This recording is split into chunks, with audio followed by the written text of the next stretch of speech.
In this video, I'm going to show you how you can disable apps on startup in Windows 11. So this is very easy. So you will see your start icon. You want to right click on it and you look here for Task Manager. So click on Task Manager. That will then open up, obviously, your Task Manager. Now don't get worried. Click on the three lines in the top left-hand corner, which will open navigation. Here you can then see Startup Apps. Click on that. Now you see all of the apps that may or may not start up. If you look at the app, you can see the name or the logo of the app. And if you go to the right, you see the status. Enabled means it will start on startup and disabled means it won't. So let's say I want to disable Opera from opening on startup. We can right click on it and then click on disable.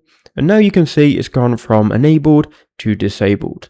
I'm going to also disable Browser Assistant because it also has the Opera logo. Now we've just disabled Opera from starting on startup. You can do that with any apps. It is that easy. I hope that helped.